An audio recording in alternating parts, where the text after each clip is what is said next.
Hello and welcome. I'm Lalim. The news. An airstrike on farmland in outskirts of Magala near Masovo cement factory yesterday has killed 3 children and injured 1 man. Reports from Ida Hospital indicate that 9 people are currently receiving care for injuries. This latest airstrike is just one of many indiscriminate attacks on the capital that have occurred since the start of the conflict in November. Bethlehem Ayera presents Miriam Manus report. On October 18, 2021, at around 9 a.m., an airstrike would land on a farm in outskirts of Magala, killing 3 children and injuring 1 elderly man. Lilay Nugusa has lost 2 of his children in this airstrike, as well as his nephew and cattle. He described the scene in this way.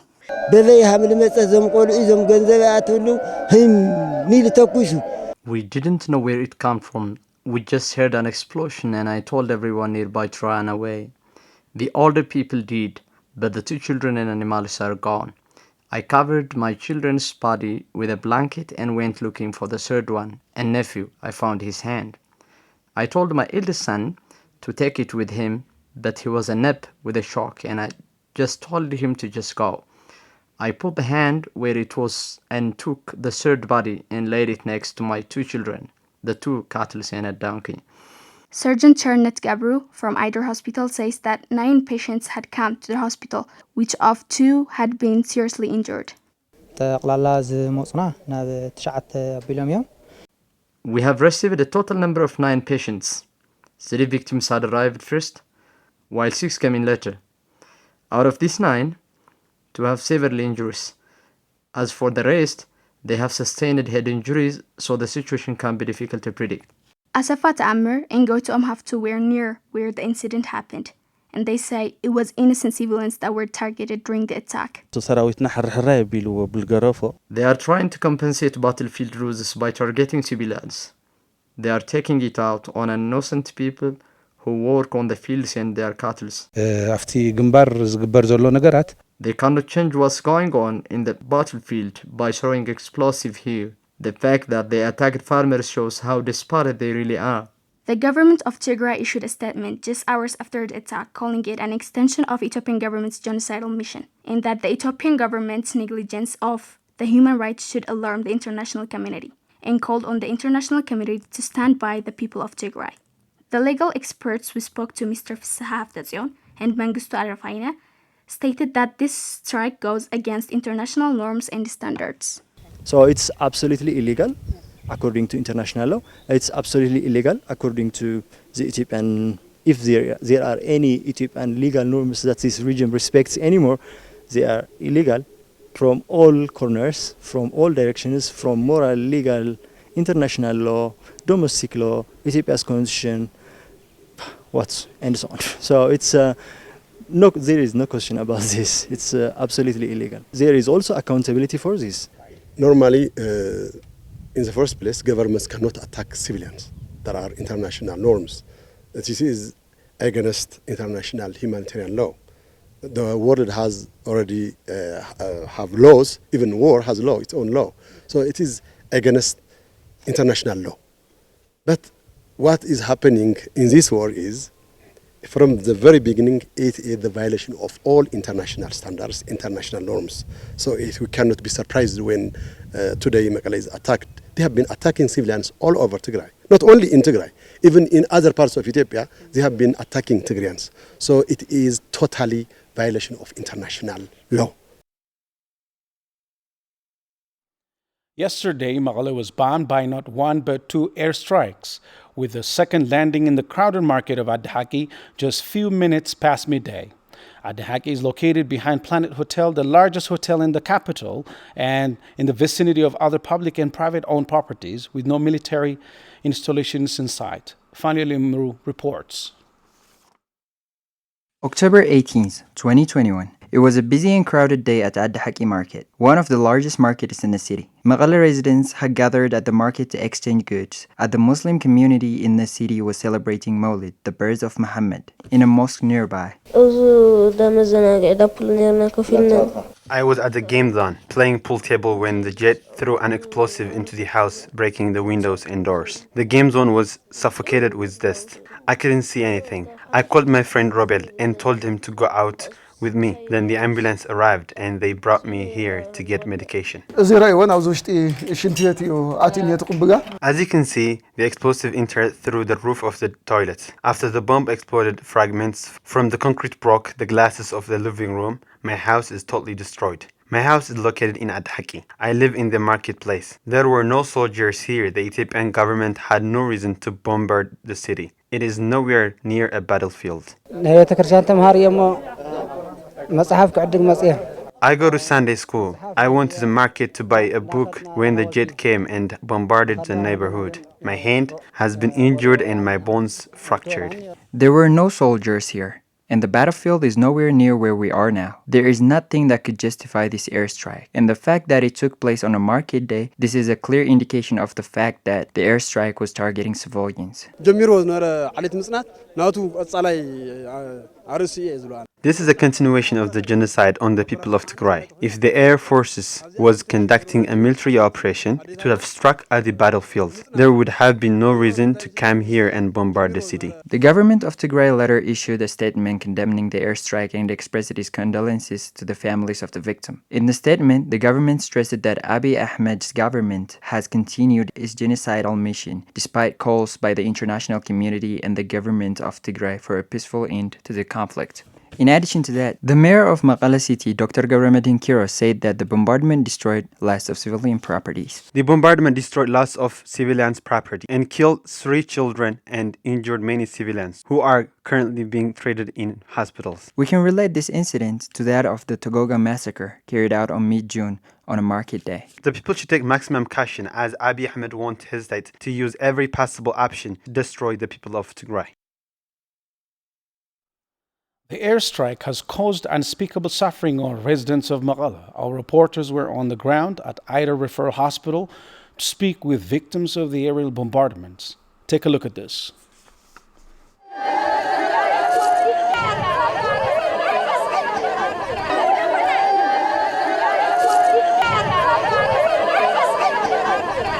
أبو تاي كم تفتر هنا برنا دخله تاي تفتر ما أنا ببرها نافر هنيره الشيء لو عزيز مالتي هذا صار من قد نسوق هنا وتو العصر بتاعنا نسوق أنا مثلا ما رتاعي يتاعي لهم ذيك تلت لهم كل يوم جنباري ناي 15 متر تفانات دوري وقت هر دفن نبيل نتاع الراس اللي دفن أفتح الراس مريت يوم ومالتي قريب مالتي هر زندات لي بارعني تقول وعم هر دفن مسبلني قريب يوم نير سلون هون زون وعلم زيود لي مالتي يوم هر حيزون نمطيم تقول وخلت لومات ونير مالتي انسس على بعتلي 3 نير الموتى مالتي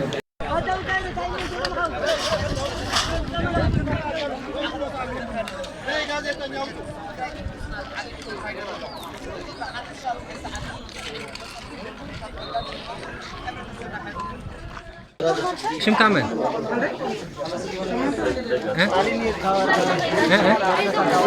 تابور أها جمع أبي نير كذا أداga عد حكي ختمت خلا تقولنا تتذكروا ده مش على بيها تذكروا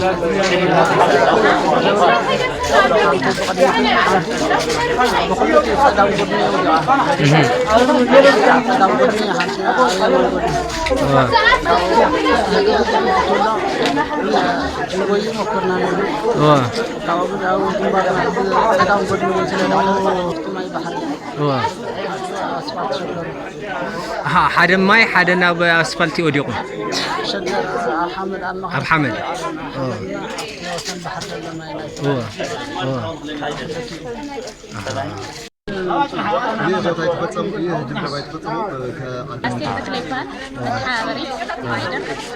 توقع عم المسؤول او امرجنسي هو كم شوعة بالعلة شوعة الألف نشتي تصاب والعلة ودي شوعة شو من عمت عبايلا نفس لا سيكلة وطأت من السي ያው እድሜ በግምት እዩ ያሳይ ገለባ ብዙሓት ብትም አለው حنا እዚያ ምራናዮም ያለፈና ናይ ንጎል መጽሙት አለው ተምራናዮም እዚያም ያው استغنيتك كم تገልጽ ሕጂ ምስቲ ለማዓንቲ ናይ አውደ ዓመቱን ምስቲ መኻኑ ናይ አስላም ካላይ ካት ኣብ ንጹህ ዜጋ እዩ ሓርጋ ድበጽሕ ደሎ ከመይ ትገልጽ እስከ ታይ ናይ ጭንቀት ማለት تبرخ هاي سعر له الصوز مزيو مثل نزهل زي قام موقع ما نمتزان قلعة خاص ولا يخال نقري ولا كاس أيخوني من استلارك أو نزهل زي قام ما نمترى قلعة لقات أم خايا نقر أفتبرخ على اللوجوات هاي ودس الناس بماني حمو بماني حتقول زوزس بيز أم قلعة فاسها معين فترة سواي حسب خاص ساعات مالتي بعد 3 عام 4 عام قلعة سمز عينت سرح تسرحي خاصة تقوم متوقع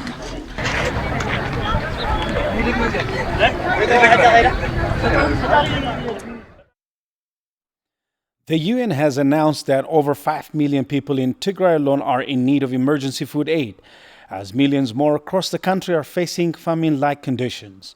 Now, Abiy Ahmed has gone on state television saying 70% of Ethiopia's problem would be solved if he were to discontinue food aid coming into the country. Abel Tsagabu has more on that.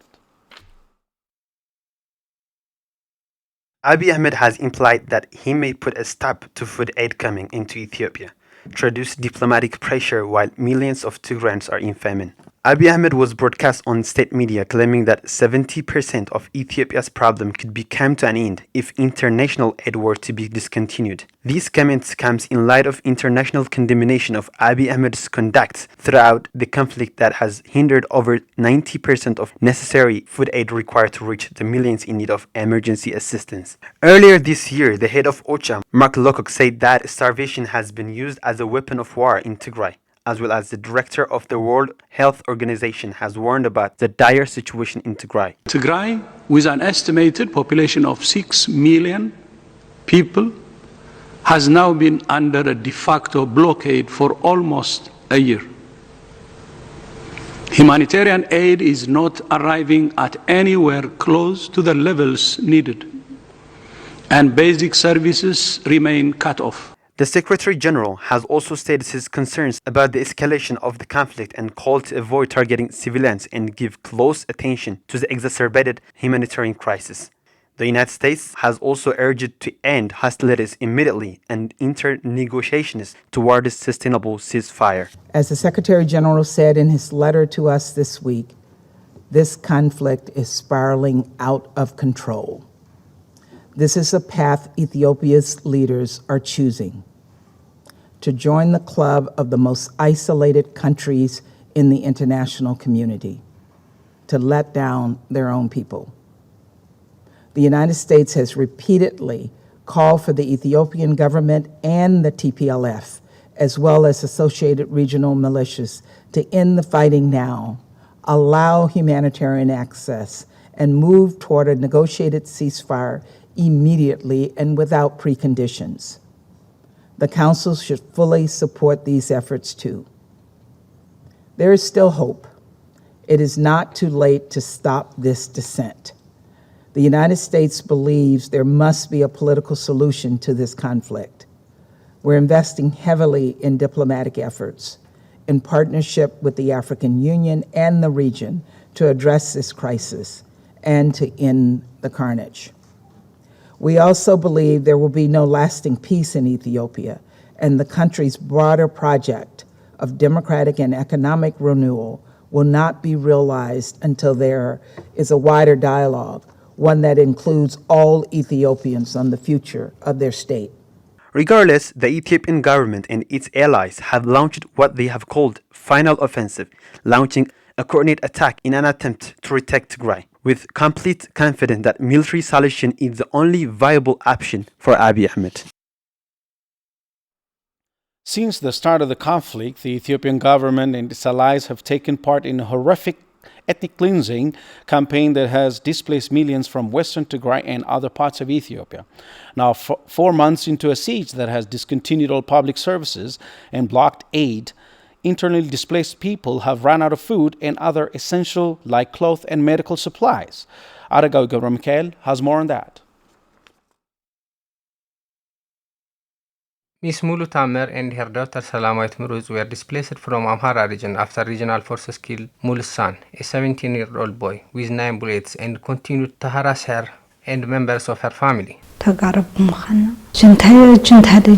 They called us junta because of our Tigrayan ethnicity. On April 30th, around 7 o'clock in the evening, they took my son out of the house and killed him near the highway. I was afraid to bring his corpse home at night. I just spent the night crying alone. I found his body lying on the road in the morning.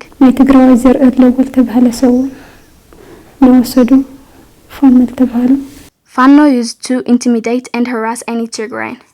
They want to eliminate all Tigrayans. That's why they killed my brother. They didn't take him to any office with legal authorities. They just took him for home and killed him in the middle of the road. Mulu says she was pregnant when she was displaced from Amhara region, along with her 9 relatives, including her 80-year-old mother and pregnant daughter. I